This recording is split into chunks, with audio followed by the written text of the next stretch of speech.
뭔가 아쉬움이 남는 듯한, 우리가 앵콜을 할 거라고 앵콜을 했어야 됐나? 감사합니다.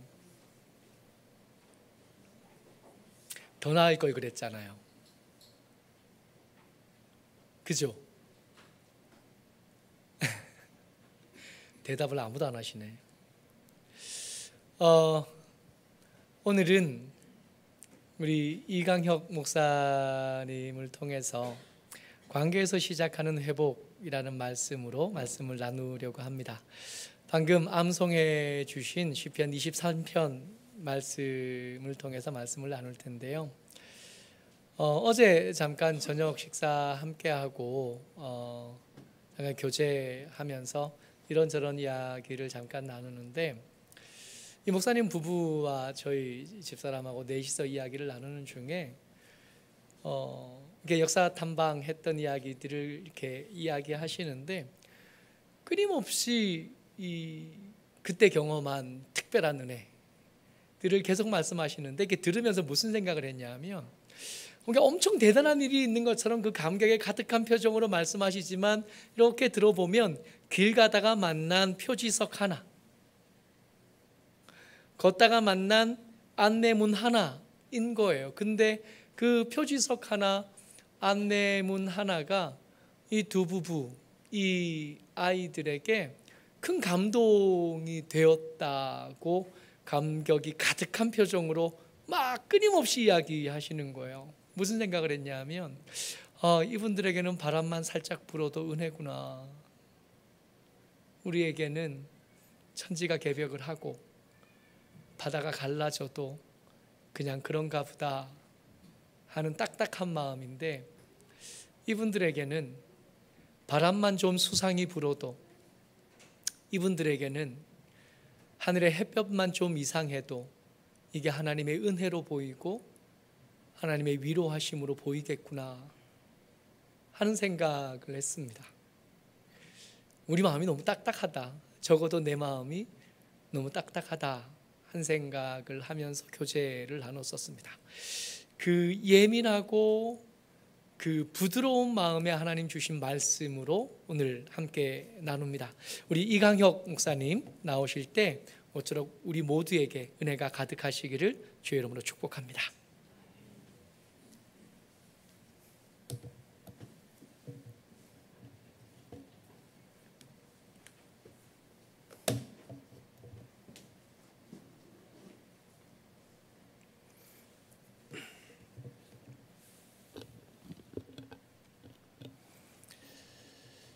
안녕하세요.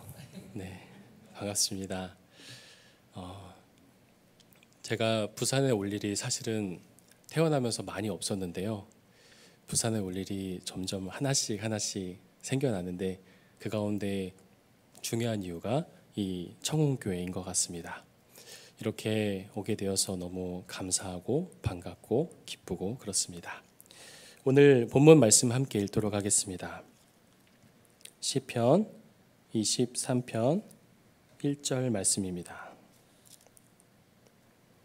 구약성경 시편 23편 1절 말씀입니다.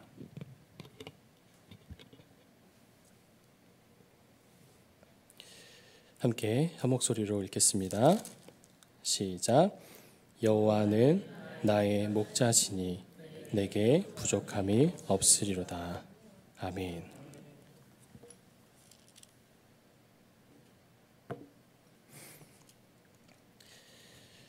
함께 예배드리게 돼서 반갑고 기쁘고 감사합니다.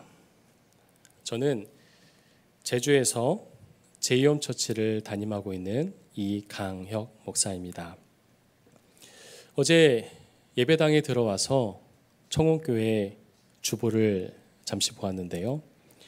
함께하는 교회에 제이홈처치라는 이름이 있어 참으로 반갑고 감사했습니다. 저희 제이홈처치는 제가 전도사 때 개척을 시작하여서 약 5년이 채 안 되었습니다. 그리고 설립한 지는 1년이 조금 넘은 이제 막 태어난 그런 어린 교회라고 할 수 있습니다. 그래서 힘써 커보려고 하지만 스스로는 자라날 수 없고 청운교회처럼 함께 기도해 주시고 후원해 주시는 교회와 성도님들 덕분에 자라나고 있음을 깨닫게 됩니다. 그래서 오늘 청운교회와 함께 하게 되어 반갑고 더욱 기쁜 마음입니다. 저희 교회는 작은 교회지만 어린 아이들이 여럿 많이 있습니다. 지난해에는 3명의 아이들이 태어났습니다. 그리고 올해도 또 2명의 아이들이 태어났습니다. 저희 가정의 영향 때문인지 몰라도 여러 아이들이 감사하게도 태어나게 되었습니다. 미취학부터 중학생까지 여러 아이들이 출석하며 그중에 반은 부모가 신앙생활을 하지 않는 마을의 아이들입니다. 작은 교회에 어른들의 반 이상이 아이들입니다. 이 아이들에게 믿음을 잘 심겨주고 하나님의 사랑을 베풀어줄 믿음의 어른들과 교사들이 절실히 필요한 상황입니다. 그런데 어른이 많지 않은 저희 교회는 여러 고민과 기도 가운데 있습니다. 이런 고민을 안고 저희는 지난 한 주간 기독교 문화 역사 탐방이라는 주제로 선교사의 묘원인 양화진과 가평에 있는 선교사 분들의 은퇴 마을인 생명의 빛 홈타운 그리고 생명의 빛 예수마을교회를 방문하였고 요한계시록이라는 뮤지컬을 관람한 뒤 마커스 워십의 모교 찬양 집회에 참석했습니다. 아시다시피 저희 가정은 8명 6남매가 있습니다. 이 대인원이 함께 제주에서 비행기를 타고 육지를 방문하고 서울부터 가평, 인천과 대부도를 거쳐서 전라도 무안 그리고 이곳 부산까지 이르는 과정이 만만치 않았습니다. 사실 제이홈처치의 여름 사역으로 시작된 이번 탐방이 어찌어찌하여 저희 가족의 탐방이 되었습니다. 그 연유로 바로 제주로 돌아가지 않고 이곳 부산에서 청운교회 성도님들을 만날 수 있게 되었습니다. 8 식구 전체가 움직이는 일이 비록 시간과 비용과 큰 에너지가 들어도 이번 여정에 하나님의 계획하심이 있겠구나 싶은 마음이 들어서 진행을 하게 되었고 오게 되었습니다. 선교사님들의 묘원인 양화진에 방문했을 때 저희에게는 아주 큰 감동이 있었습니다. 140여 년 전에 이 땅에 복음을 전하기 위해 미국에서 2달여간 배를 타고 잘 알려지지 않은 그 당시에 잘 모르는 미지의 나라인 조선에 들어왔던 선교사님들의 이야기를 들었습니다. 어떤 선교사님은 채 1년도 사역하지 못하고 맹장염에 걸려 사망하시고 어떤 분은 가족과 자녀를 전염병에 잃고 어떤 분은 장티푸스를 고치다가 자신이 그 병에 걸려 순교하면서까지 이 땅을 사랑하셨습니다. 오직 그들은 이 나라에 하나님의 사랑을 전하겠다는 일념으로 목숨을 바쳐 하나님이 보내신 곳 조선 땅에서 그들이 할 수 있는 일을 해나가셨습니다. 그 시간이 단 1년이든 10년이든 3, 4대를 걸쳐 이루어지든 개념치 않았습니다. 그 시간이 지금 우리가 사는 대한민국의 의료와 교육과 민주주의의 초석을 놓게 되었다는 이야기를 들었을 때 가슴이 뭉클했습니다. 그저 우리 교회, 우리 아이들에게만 시선이 뺏겨 골몰한 제 자신이 부끄러웠습니다. 저희 가정을 제주 땅에 보내시고 그 지역에 믿지 않는 가정에 아이들을 보내주시는 하나님의 뜻을 더 깊이 고민하지 못하고 눈앞의 문제에 사로잡혀 있었음을 하나님 앞에서 회개했습니다. 안 그래도 어린 아이들이 줄고 있는 현 시대에 믿음을 전수해 줄 어른이 없음을 회개하고 반성했습니다.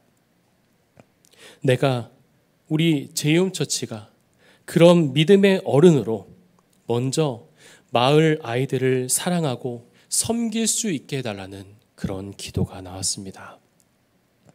제가 먼저 믿음의 본을 보이는 사랑을 행하는 어린이 되게 해달라고 기도했습니다. 조선은 하나님의 말씀을 듣지 못한 나라였습니다. 하지만 그 수많은 시간의 수천의 생명들이 하나님 때문에 그의 말씀을 따라 하나님의 사랑을 행했기에 지금 우리가 함께 예배하며 교제하고 사랑할 수 있게 된 것입니다. 오늘 함께 본 본문 말씀을 다시 한번 보겠습니다. 이 시편 23편 1절 말씀은 우리에게 너무나도 잘 알려진 말씀입니다. 다시 함께 읽겠습니다. 시작. 여호와는 나의 목자시니 내게 부족함이 없으리로다. 아멘. 이 말씀을 읽을 때 우리는 대부분 우리의 시선이 부족함이 없다에 머물게 됩니다. 네, 그렇습니다. 우리 마음은 언제나 부족함 없는 상태를 갈망합니다. 물질의 부족, 건강의 부족, 관계의 부족, 이러한 것들이 해결되기를 원하기 때문입니다. 그런데 시편을 노래한 다윗은 부족함이 없다라고 말하기 전에 훨씬 더 중요한 것을 선포합니다. 그것이 바로 여호와는 나의 목자라는 것입니다. 여호와는 나의 목자시니. 다윗이 붙든 것은 상황의 변화가 아니라 관계였습니다. 즉, 누가 나의 목자인가가 모든 것을 결정한다는 것을 알고 있었습니다. 다윗은 하나님을 이스라엘의 목자 또는 우리의 목자라고 하지 않았습니다.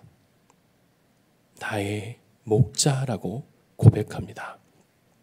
왜냐하면 목자와 양의 관계는 집단적으로 보이지만 사실 지극히 개인적인 관계이기 때문입니다. 목자는 양 한 마리 한 마리의 이름을 부르고 양은 목자의 음성을 압니다. 요한복음 10장 3절은 이렇게 말하고 있습니다. 제가 읽어드리겠습니다. 요한복음 10장 3절. 문지기는 그를 위하여 문을 열고 양은 그의 음성을 듣나니 그가 자기의 양의 이름을 각각 불러 인도하여 내느니라. 아멘. 구약 성경 스가랴 3장의 여호수아 대제사장은 더러운 옷을 입고 하나님의 법정 앞에 서 있습니다. 그 더러운 옷은 이스라엘의 죄와 수치를 상징합니다. 그런데 하나님은 그를 책망하는 사탄을 꾸짖으십니다. 그리고 대제사장 여호수아에게 내가 내 죄악을 제거하여 버렸으니 내게 아름다운 옷을 입히리라고 말씀하십니다. 우리 함께 구약성경 스가랴 3장 2절과 4절 말씀을 함께 찾아보겠습니다. 구약성경 스가랴 3장 2절과 4절입니다. 스가랴서는 구약성경 마지막인 말라기 바로 앞에 있습니다. 스가랴 3장 2절과 4절입니다.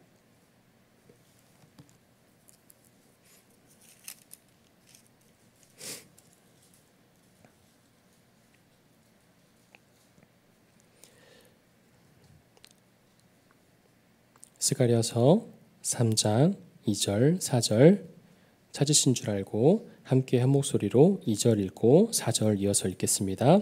시작. 여호와께서 사탄에게 이르시되 사탄아 여호와께서 너를 책망하노라. 예루살렘을 택한 여호와께서 너를 책망하노라. 이는 불에서 꺼낸 그슬린 나무가 아니냐 하실 때에 4절입니다.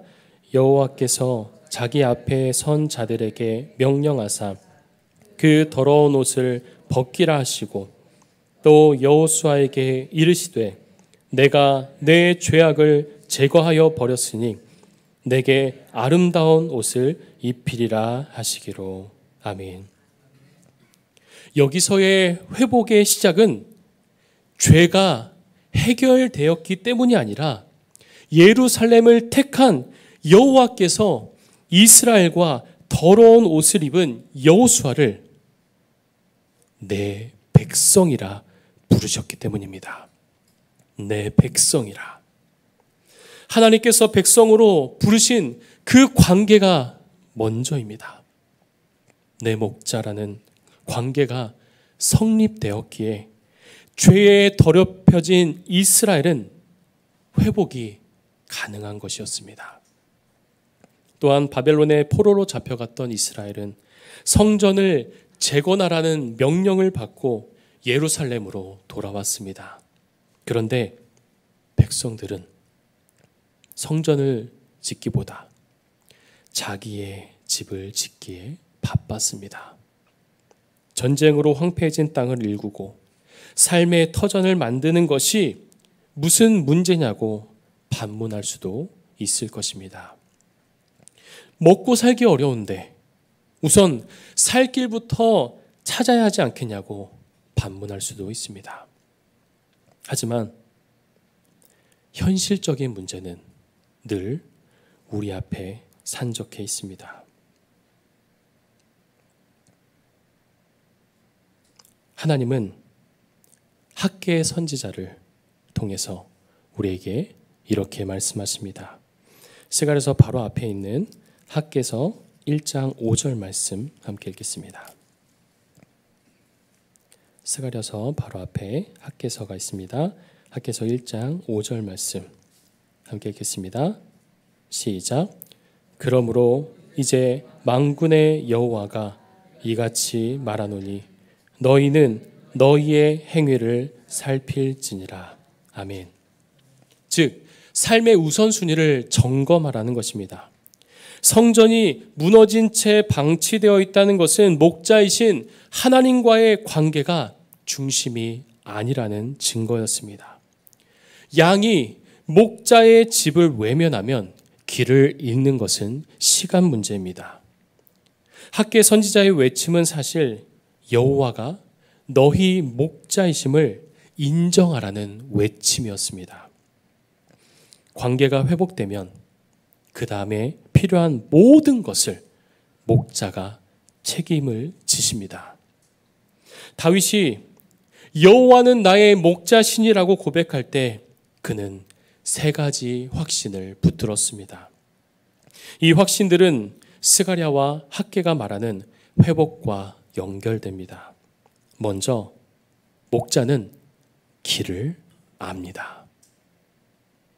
목자는 길을 알고 있습니다. 양은 지도를 볼 줄 모릅니다. 길을 찾을 수 없습니다. 포로에서 돌아온 이스라엘은 앞으로 어디로 가야 할지 몰랐습니다. 그러나 목자는 길을 아십니다. 스가랴 4장 6절 다시 한번 스가랴로 가서 스가랴 4장 6절 말씀 함께 읽겠습니다. 스가랴서 4장 6절 말씀입니다. 함께 읽겠습니다. 시작. 그가 내게 대답하여 이르되 여호와께서 스룹바벨에게 하신 말씀이 이러하니라. 만군의 여호와께서 말씀하시되 이는 힘으로 되지 아니하며 능력으로 되지 아니하고 오직 나의 영으로 되느니라. 아멘. 우리의 힘과 능력으로는 할 수 없습니다. 오직 여호와의 영으로만 가능합니다. 우리의 길은 오직 목자이신 여호와께서 아십니다. 두 번째로 목자는 양을 지킵니다. 목자는 자신의 양을 지킵니다. 스가랴서 2장 5절 말씀에 여호와의 말씀에 내가 불로 둘러싼 성곽이 되며 그 가운데에서 영광이 되리라. 성곽 없는 성읍을 만들라고 말씀하시며 하나님은 친히 불로 둘러싼 성곽이 되신다고 말씀하십니다. 마지막으로 목자는 양에게 필요한 것을 주십니다. 다윗은 부족함이 없다라고 말하지만 그 이유가 모든 것이 많아서가 아닙니다. 목자가 모든 필요를 채우시기 때문입니다. 학개서 2장 8절에 하나님은 이렇게 말씀하십니다. 다시 한번 학개서 가서 함께 읽겠습니다. 학개서 2장 8절입니다.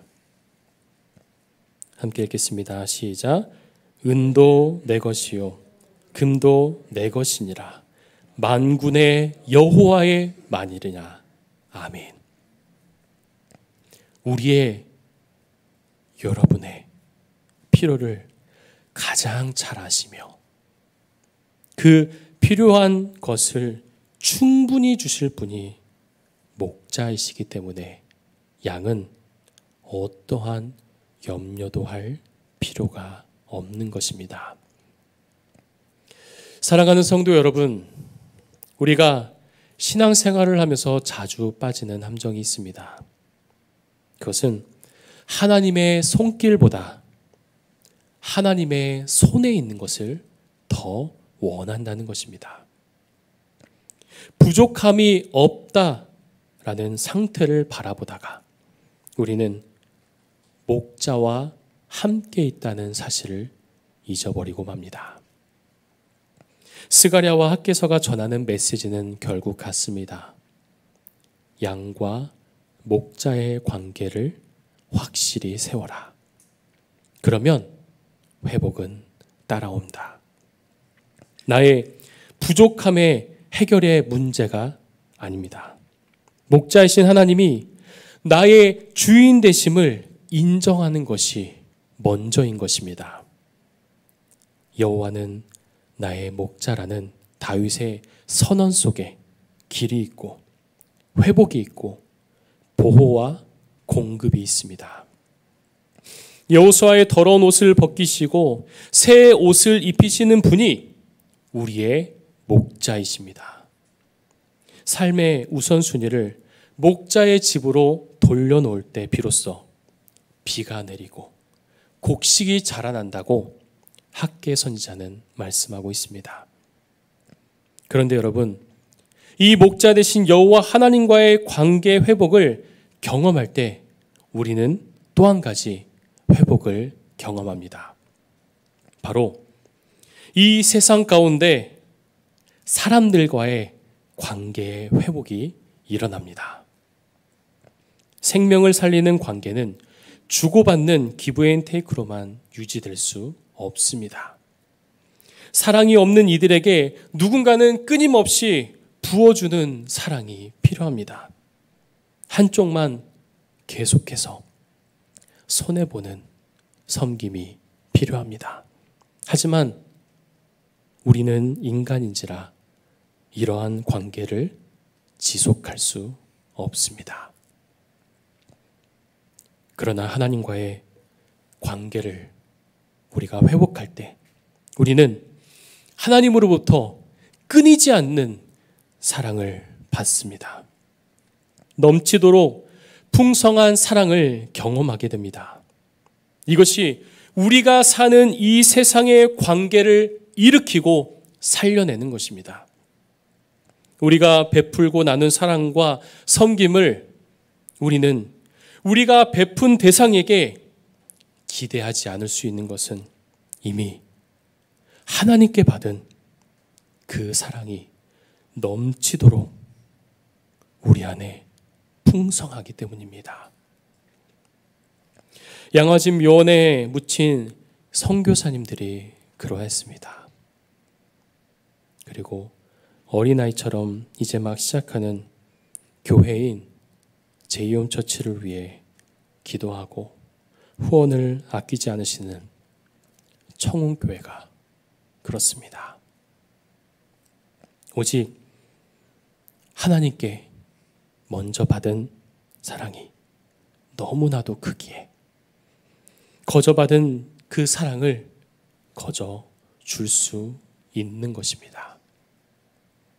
그래서 우리의 인연이 청운교회와 제이홈처치의 인연이 제게는 더 큰 의미가 있습니다. 우리가 각자의 자리에서 하나님께서 우리에게 허락하신 그 자리에서 서로가 서로에게 어떻게 선한 영향력을 미치며 협력하며 아름다운 동역을 해나갈지 생각하기만 해도 저는 막 기대가 되고 설레입니다. 그리고 처음 저의 고민이며 제이홈처치의 고민인 어떻게 하면 부족한 교사와 어른들에도 불구하고 우리에게 맡겨진 아이들을 잘 섬기고 사랑할 수 있을까에 대한 돌파구를 조금이나마 찾을 수 있게 되었습니다. 사랑하는 여러분, 주님이 나의 목자가 되실 때 우리는 목자 대신 하나님의 사랑을 온전히 경험할 수 있습니다. 그리고 그 사랑이 우리의 모든 상처와 아픔을 회복시켜 주실 줄 믿습니다. 오늘 우리의 기도가 이 고백이 되기를 축복합니다. 주님, 무엇을 주시든 무엇을 거두시든 주님이 나의 목자이시면 충분합니다. 주님이 나의 목자이시면 나는 충분합니다. 여호와는 나의 목자시니 내게 부족함이 없으리로다. 아멘. 이 시간 잠시 함께 기도하기로 원합니다.